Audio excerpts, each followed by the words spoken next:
Hello everyone, this is Fuserdamus, and welcome back to my channel. And if you're brand new, then welcome.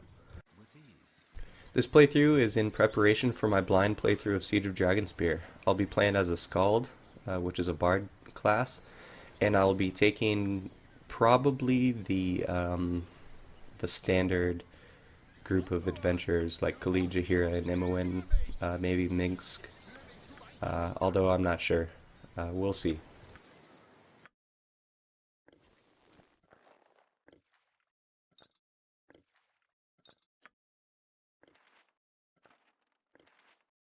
So if you didn't watch the last episode, I think I'll be labeling it like point 0.5 or something like that. Don't feel bad. I didn't put any commentary on it, and it was literally just me creating the character and going through Candlekeep. So you've missed no unique content.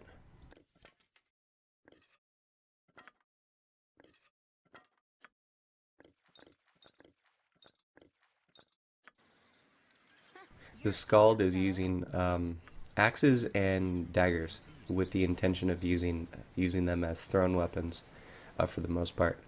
It'll be kind of interesting playing as a bard. I've never played through Baldur's Gate 1 as a bard, and I figured that the Skald's bard song would be quite good because those bonuses to armor class, to hit, and to damage are really powerful in the early game.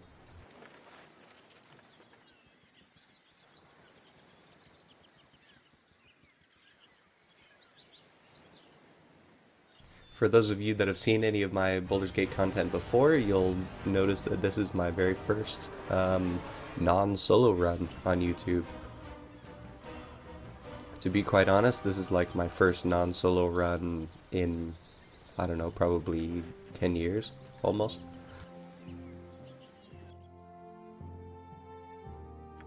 I'm only about a half an hour in, or 45 minutes, but I've actually been really enjoying it.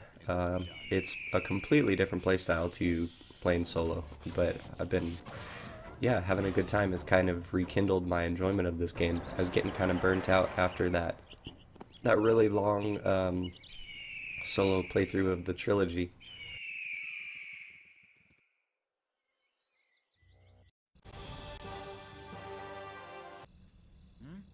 Not a problem.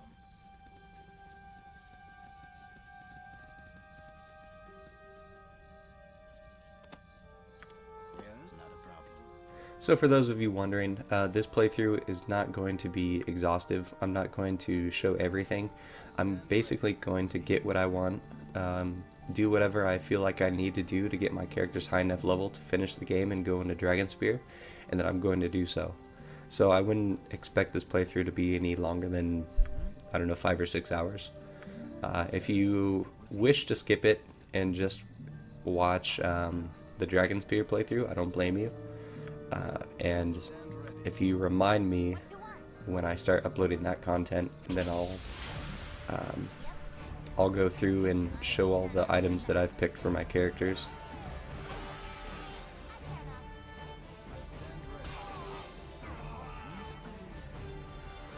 So I'm sure that because Dragonspear came out, there's going to be some new players looking at stuff on YouTube about Baldur's Gate and Dragonspear in particular.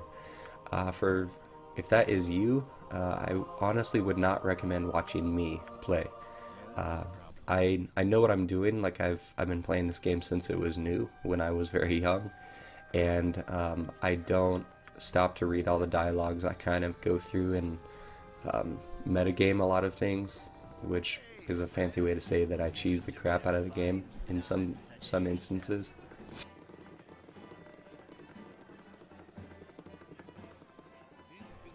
That being said, I will slow down and read the dialogues for Siege of Dragonspear, but in Baldur's Gate 1 I will not be doing so.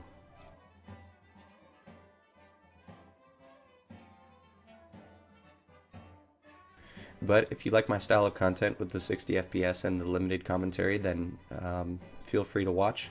You might pick up some new tactics or something if you're having trouble with the game. Like I said, I do know what I'm doing.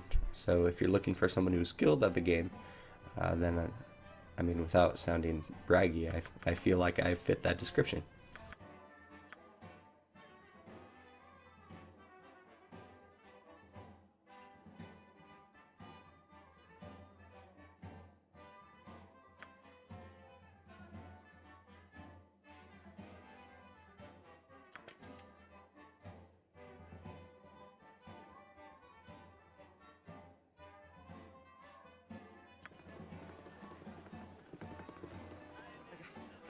yourself, dear.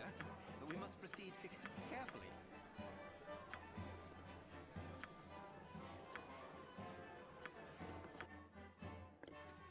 You know, the more I think about it, the more I'm leaning towards not using Minsk and Dana here, or however you say her name. I'm considering just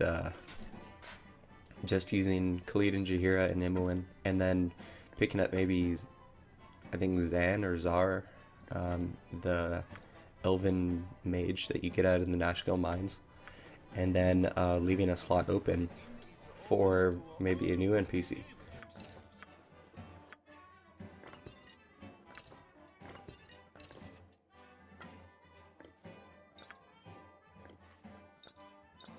So I'll be interested to hear what you guys think of the new user interface. I do really like that you can equip things in your offhand, even if you have a two-handed weapon in your main hand. Yes? Just a very good usability improvement.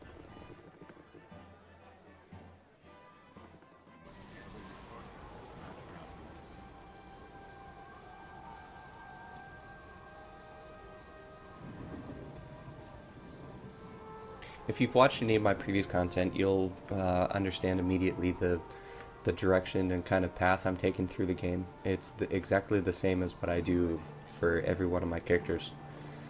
Basically, you just go through Candlekeep, get to the friendly arm in, try to kill that mage guy as quickly as possible. I got kind of lucky by canceling his mirror image right away.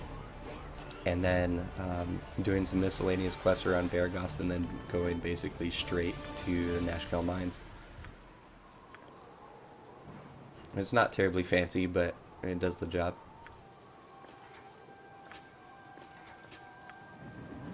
Although that being said, I might have to mix it up, kind of do some more side quests, because when you have a party, you're a little bit more stretched for gold and for items, rather than playing as a solo character.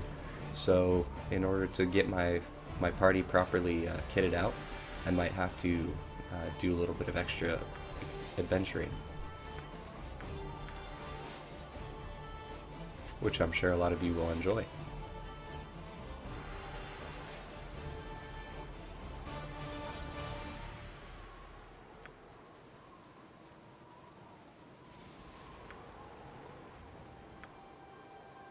So my one complaint about the new user interface is the fact that when you are trying to memorize spells, you have to click the spell and then click memorize in order to actually memorize it.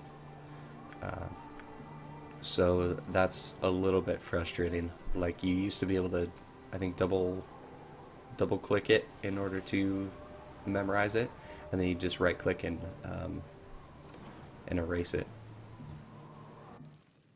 Not a problem.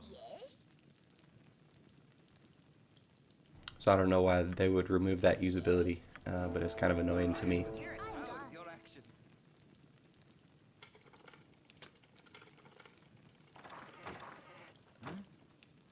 Not a problem.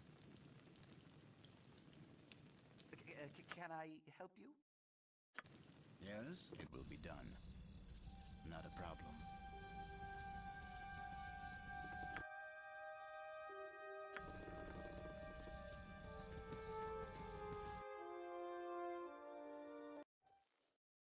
It will be done. Ew, pal.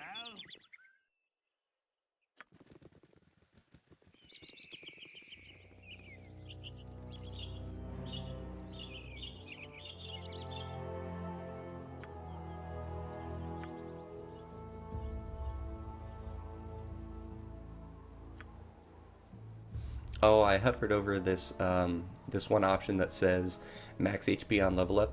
I wanted to show you that in previous iterations of the game, when you're playing on core rules difficulty, which is what I'm playing on, you get a randomly generated amount of HP upon level up.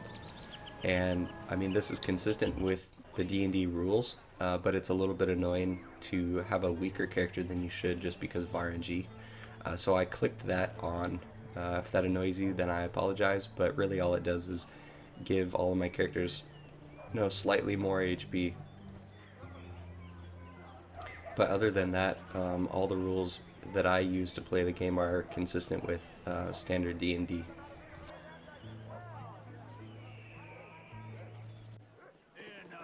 So the monsters do the amount of damage that the developers intended them to do. I do the amount of damage that the developers intended me to do. The game is just balanced this way. And that's nothing against people who want to play on insane mode. But in my opinion, like hard mode, insane mode, and Legacy of Ball, it really is just an artificial difficulty increase. And by that I mean it's not changing the way the game is played, it just changes the numbers. So let's say I do 5 damage per attack and there's a monster with 20 HP. I'll need to hit it, 4 times. If that same monster on insane mode has 40, then I'll have to hit it twice as many times. That doesn't mean that the game is any harder in terms of tactics, it just means that I have to fight for longer. Which, I mean, of course, does make the game more challenging, but it doesn't make it more interesting, in my opinion. I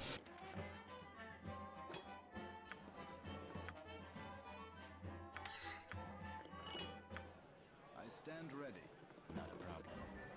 With ease. It's hard to find decent folk Not a problem. nowadays. Gorion would be proud of your action. Done.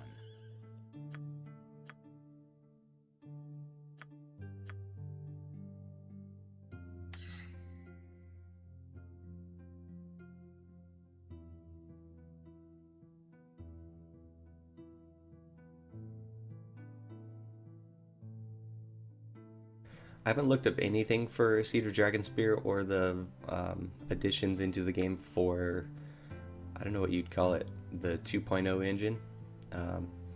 So I'm really hoping that Druids get more interesting low-level spells. Level 1 obviously has not changed at all, but the low-level Druid spells are kind of trashed here, and it's a little bit frustrating to me. Using Jaheira as a spellcaster in Baldur's Gate 1 just because really all she's good for is healing.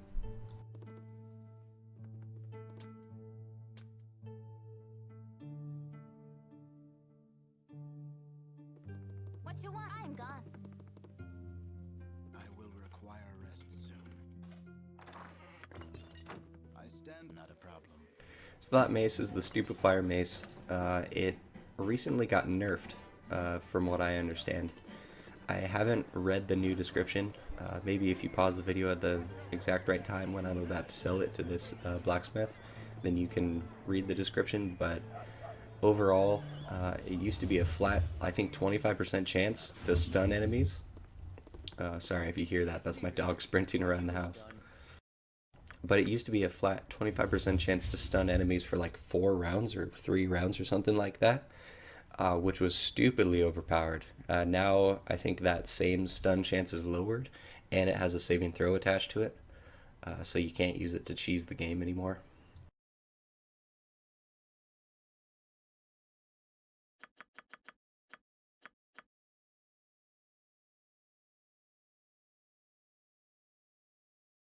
As much as I dislike when items that I enjoy using get nerfed, I think it was a good choice on their part. It was a little bit too powerful. So bringing it down to be in line with the other items in this game is a good thing. I can make whatever you wish for a wee little bit more than me competition. I think another alternative would be just to remove it from that location entirely, like replace that item with, something less interesting or overpowered, maybe just a mace +1 or something, and move the Stupefier with its overpoweredness into Siege of Dragonspear somewhere, where you're expected to be, I'm guessing probably around level 8 or so, 8 or 9. Because at those levels you probably want to be using +2 weapons, So +1 is starting to get a little bit behind the curve.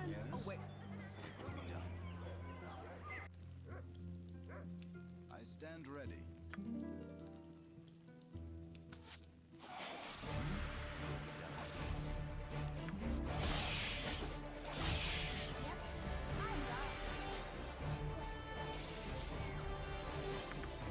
So here you see me micromanaging my guys a little bit. Emma took aggro, and I didn't want her to get poisoned and die, because she would die almost certainly if she got poisoned, because she doesn't have enough health to tank through the poison effect.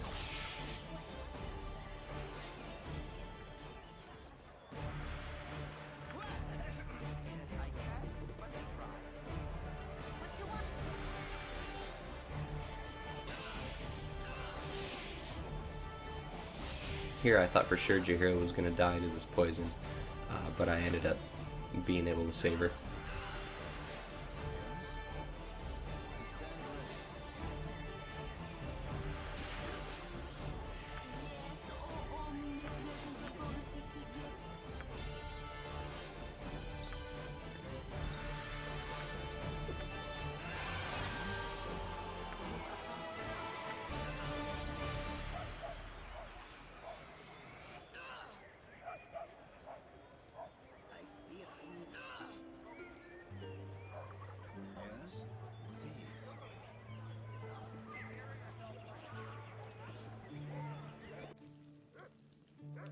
It will be done.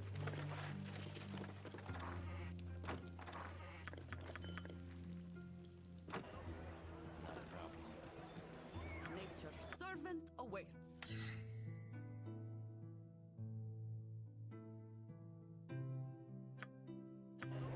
I stand ready. Not a problem.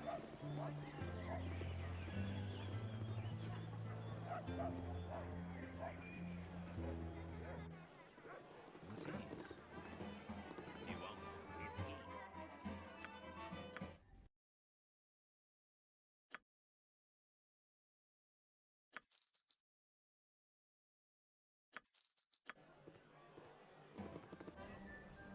It will be done.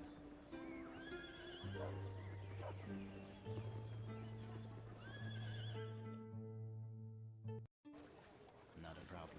So there's a little trick that probably I've forgotten to mention before, but even if you're not going to travel the direction that you go when you touch the wall in certain areas, make sure you do it anyway in this game, because it will discover new areas that you can go to later. Like for instance, I touched the top wall above the friendly arm in when I went and got that flame dance ring for the one woman, like Jawira or whatever her name is. But anyway, I touched that because I was going to go up there later, of course, since Baldur's Gate is up that direction. But make sure you do that, just because it'll make your backtracking much less annoying and much less frequent. And the only other thing I have to say before this video ends is, let me know how much commentary you'd like me to do, and what type. Would you like me to go through and talk about the ins and outs of, you know, D&D rules and how it applies to Baldur's Gate? Would you like me to talk about, I don't know. Just let me know what you'd like me to talk about. I don't know if you're brand new to the series or D&D in general, but I want to make content that you will enjoy watching. So make sure to let me know in the comments what you'd like to see in the future, and I hope you enjoyed, and I will catch you in the next one.